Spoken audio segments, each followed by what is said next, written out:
आपने अपने हाथ में जो फोन पकड़ा हुआ है, जरा इसको गौर से देखिए। ये फोन असेंबल चाइना में हुआ है, लेकिन इसके अंदर लिथियम ऑस्ट्रेलिया से आया है, कोबाल्ट कांगो से, रेयर अर्थ मिनरल्स मंगोलिया से, जो ग्लास है इसका वो केंटकी अमेरिका में केमिकली ट्रीटेड हुआ है। प्रोसेसर इसका कैलिफोर्निया में डिजाइन हुआ है और मैन्युफैक्चरिंग ताइवान में हुई है। और जिस मशीन से ये चिप बनी है वो नीदरलैंड के एक छोटे से शहर में बनाई गई थी। नाज़रीन, 40 मुल्क, हजारों कंपनीज, कई फैसले हर रोज, सिर्फ इसलिए ताकि आपके हाथ में ये एक डिवाइस आ सके। अब मैं आपको एक बात बताऊंगा जो शायद आपने कभी सोची भी नहीं होगी, कि आपका स्मार्टफोन कोई प्रोडक्ट नहीं है। ये एक पीस ट्रीटी है, एक अमन मुआहिदा है, एक ऐसा मुआहिदा जिस पे 40 मुल्कों ने दस्तखत किए हुए हैं, बिना कुछ लिखे, बिना कुछ कहे। और आज की वीडियो में मैं आपको दिखाऊंगा कि ये मुआहिदा अब टूट रहा है। एक ऐसी जंग शुरू हो चुकी है जो आपके फोन के अंदर लड़ी जा रही है, और अगर ये जंग तेज हो जाती है तो शायद अगला फोन आप कभी खरीद भी ना पाए।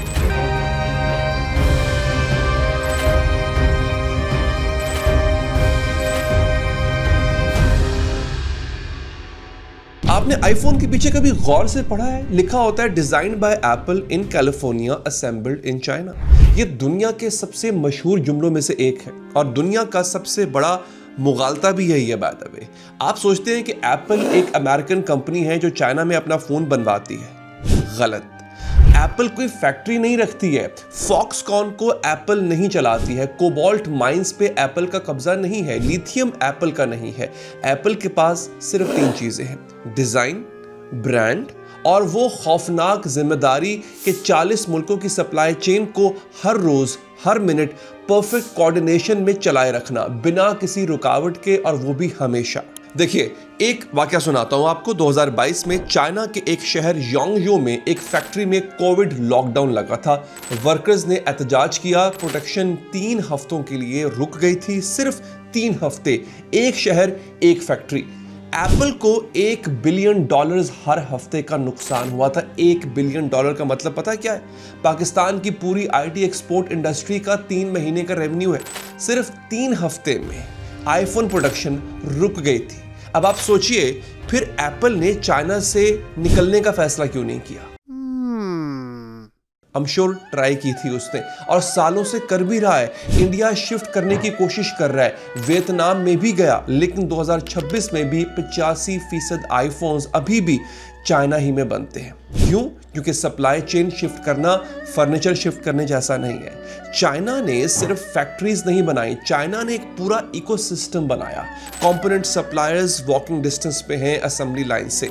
इंजीनियर्स जो मसाइल घंटों में हल कर सकते हैं, चाइना में मौजूद है। लॉजिस्टिक्स नेटवर्क जो ओवरनाइट चीजें मूव कर देता है। वियतनाम के पास सस्ते वर्कर्स हैं, इंडिया के पास स्किल है, लेकिन किसी के पास भी वो नहीं है जो चाइना ने 30 साल में खड़ा किया है। वो है एक्सट्रीमली कॉम्प्लिकेटेड चीजें, एक्सट्रीमली हाई वॉल्यूम में, extremely low margin of error पे बनने की सलाहियत। तो इसका मतलब क्या हुआ? एप्पल दुनिया की सबसे बड़ी कंपनी, उसको हर साल बीजिंग के आगे झुकना पड़ता है। टिम कुक साल में कई दफा चाइना जाता है, फोटोज खिंचवाता है, चाइनीज इनोवेशन की तारीफें करता है। हांगकांग, ताइवान, जिंगजियांग, किसी पे एक लफ्ज नहीं बोलता है। और ये कोई डिप्लोमेसी नहीं है, ये हॉस्टेज सिचुएशन है जिसमें हॉस्टेज टेकर ने हॉस्टेज को स्टॉप ऑप्शंस दे रखे। और अब आपको एक ऐसी मशीन के बारे में बताता हूं जिसका नाम शायद आपने कभी सुना भी नहीं होगा, और ये सुन के आप परेशान भी हो जाएंगे, क्योंकि सारी मॉडर्न टेक्नोलॉजी इस एक मशीन पर खड़ी है। इसका नाम है EUV लिथोग्राफी मशीन। EUV का मतलब है एक्सट्रीम अल्ट्रावायलेट। एक मशीन की कीमत है $200 मिलियन, वजन है 180 टन। इतनी बड़ी कि 40 शिपिंग कंटेनर्स चाहिए उसको ट्रांसपोर्ट करने के लिए।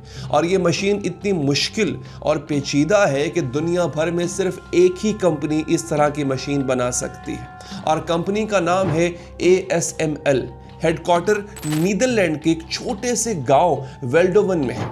सिर्फ यही कंपनी दुनिया की सबसे एडवांस्ड लिथोग्राफी मशीन्स बनाती है। कोई कंप्यूटर नहीं है ये, अमेरिका में भी नहीं है, चाइना में नहीं है, जापान में नहीं है, कहीं नहीं है।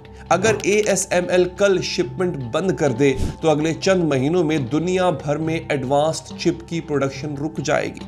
आपका फोन, आपका लैपटॉप, आपकी कार, हॉस्पिटल की MRI मशीन, ये वीडियो आप तक लाने वाला सैटेलाइट, F-35 जेट फाइटर, सारी चीजों में चिप है जो ASML की मशीन के बगैर बन ही नहीं सकती।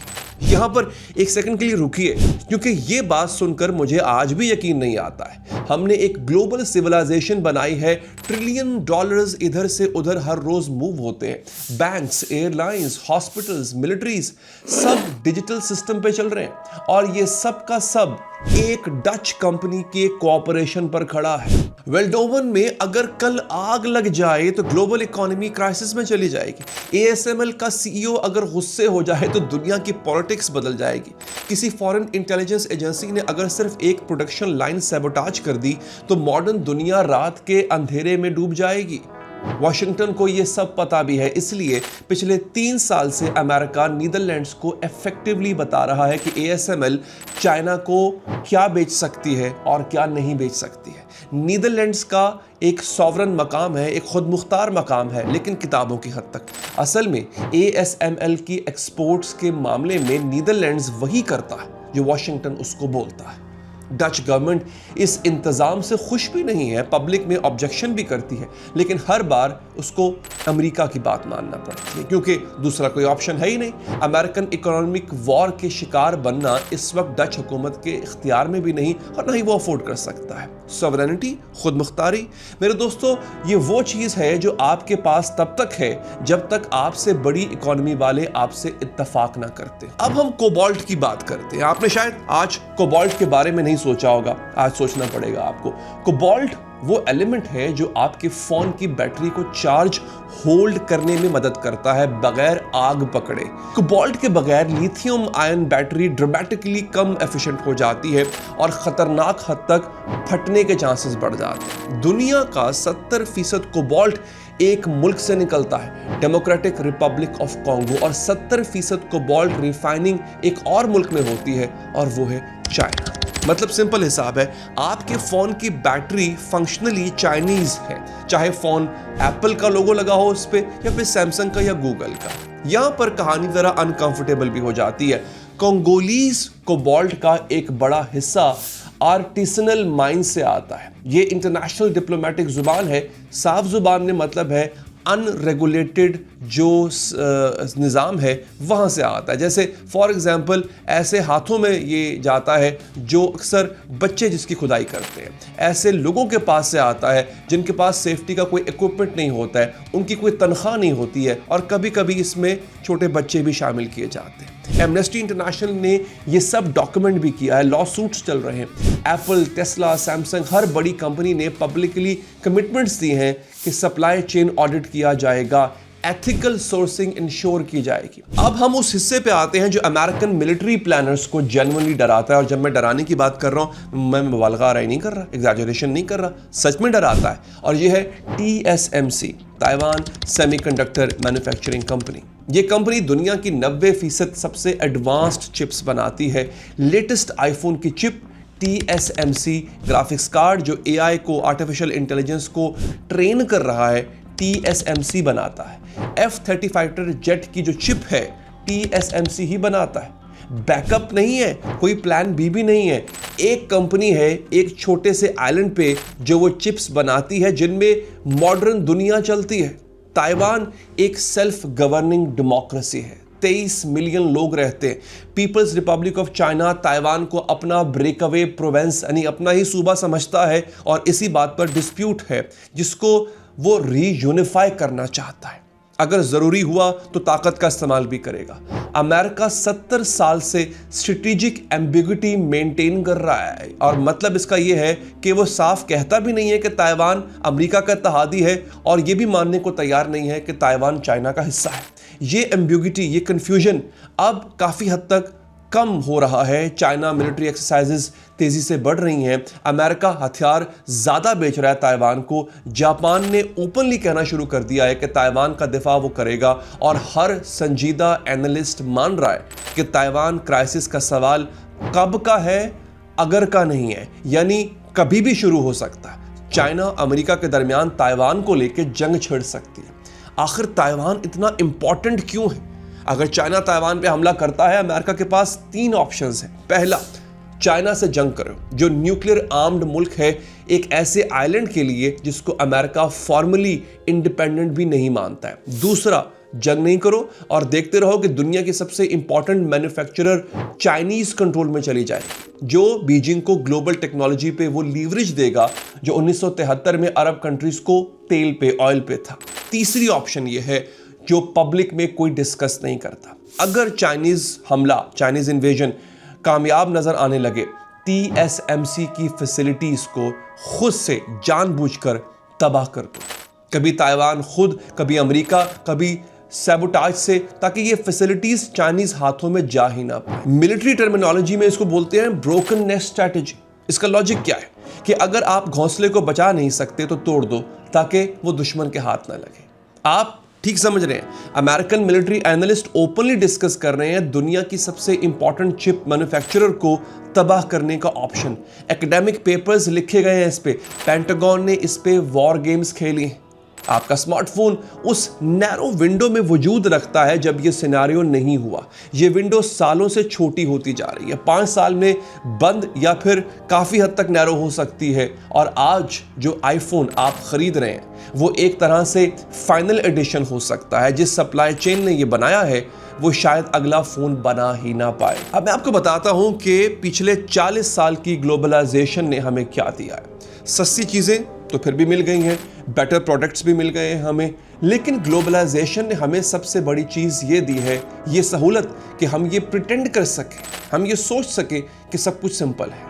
आप दुकान जाते हैं, फ़ोन खरीदते हैं, 2 साल इस्तेमाल करते हैं, उसको अपग्रेड करते हैं। आपने कभी सोचा नहीं कि कॉन्गो के कोबाल्ट के बारे में, ताइवान की उन फैब्स के बारे में, डच लिथोग्राफी के बारे में, चाइनीज़ असेंबली के बारे में आपने नहीं सोचा होगा, क्योंकि हजारों लोगों ने अपनी जिंदगियां इस बात पर लगाई हैं कि आपको सोचना ही ना पड़े। ये सिस्टम तब तक चलेगा, ये तब तक चला जब तक सब इन्वॉल्व्ड पार्टीज चाहते रहे कि ये चलता रहे। रफली तकरीबन 40 साल सब एग्रीड थे कि हाँ ये सिस्टम ऐसे ही चलेगा।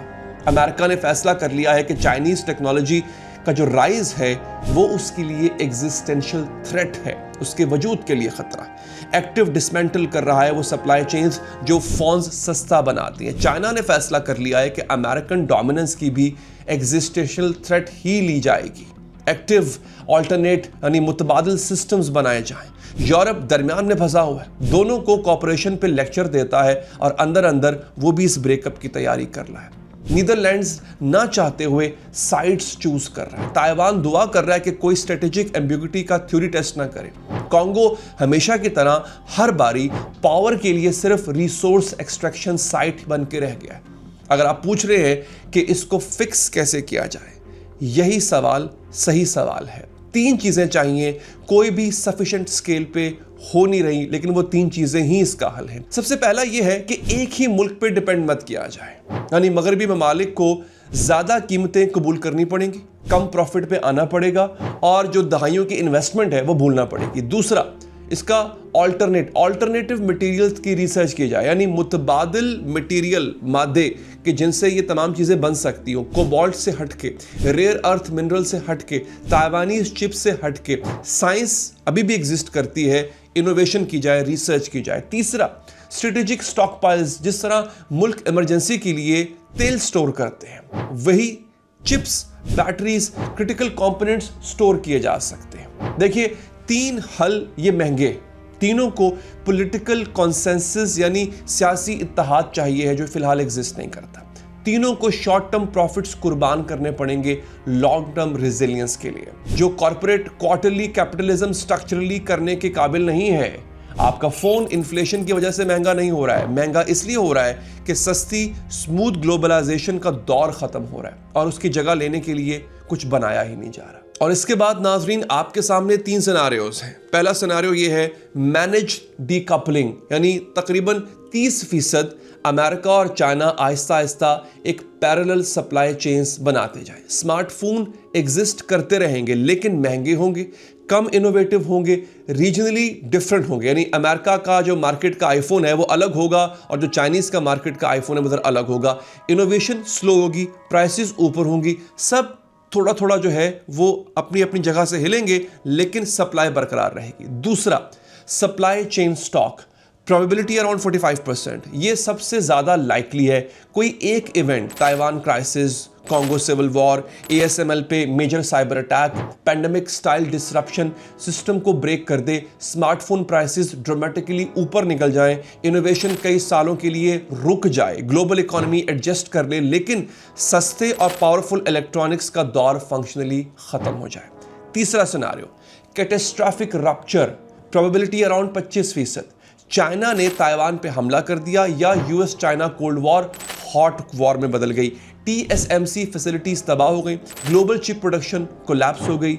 ये सिर्फ आपके फोन का मामला नहीं है, हर गाड़ी, हर हॉस्पिटल, हर बैंक, हर पावर ग्रिड, सब चिप्स पे चलते हैं। हम बात कर रहे हैं ग्लोबल डिप्रेशन की नाज़रीन। ये फ्रिंज सिनारियोज नहीं है, ये एक्टिवली वॉर गेम्स हो रही हैं इस पे। वॉशिंगटन में, बीजिंग में, ब्रसल्स में, ताइपी में हर बड़ी गवर्नमेंट खामोशी से कम एक सिनारियो के लिए तैयारी जरूर कर रही है। आपकी जेब में जो आईफोन है, जो फोन है, वो सिर्फ एक डिवाइस नहीं है, वो एक शर्त है। ये बेट, ये शर्त कि दुनिया कॉपरेशन करती रहेगी, बस इतनी कि सप्लाई चेन चलती रहे। शर्त यह है कि कोई मुल्क इतना रेकलेस, इतना बेपरवाह नहीं होगा कि उस सिस्टम को तोड़ देगा जिस पे सब डिपेंड करता है।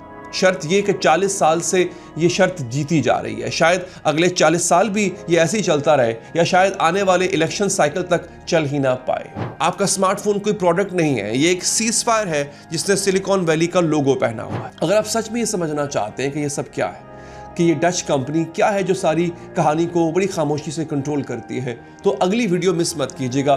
चैनल सब्सक्राइब कर दें ताकि आप ऐसी इंफॉर्मेशन से फ़ायदा उठाते रहें।